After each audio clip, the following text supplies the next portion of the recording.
we don't know enough about each other, nor do we know enough about what we have and how rich we are across the continent. Most of us tend to be so focused on perhaps just ourselves or our neighbors, but we don't go to the length and breadth of the continent, as it were. And it is in these sit-ins, as I said earlier, the wealth of information that you're going to hear about today. You've heard some so far already about the opportunities that exist in Madagascar. You've heard what can be done, the partnership and so on that we can all key into and engage with in the Bahamas.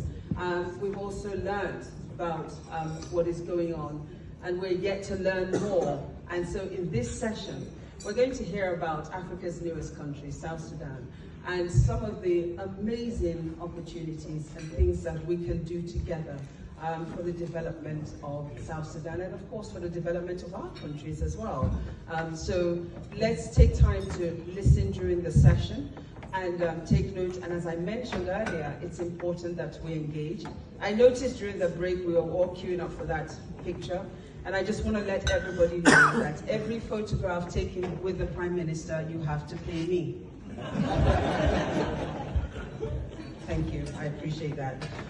So yes, let's engage with one another and ensure that we get business moving. Okay, so I'm not going to take much of our time. Let me just introduce our keynote for this session. And he's going to tell us about what exists and what we can do. Let me welcome him to come up. And then when he comes up during the panel session, he will tell us a lot more about himself. But at present, he's the governor of the Bank of South Sudan. Can we please put our hands together as we welcome Honorable Dr. James Alic Garang. Let's keep clapping. Let's welcome the young man.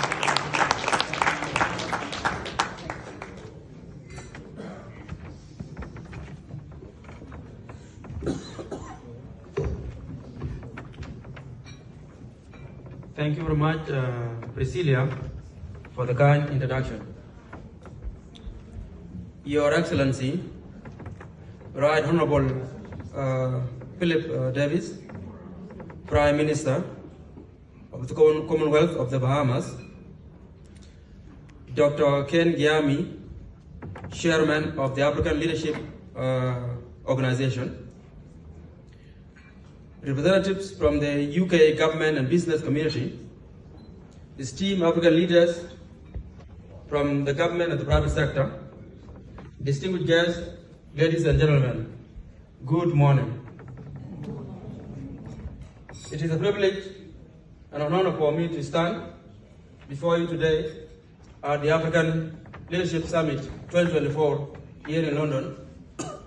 I'm deeply humbled to be part of this important gathering and great conversation about Africa's future.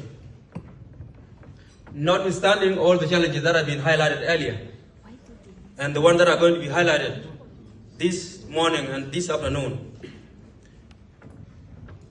we must appreciate that Africa has always been and remain poised for a remarkable transformation that could change the landscape of the global economy.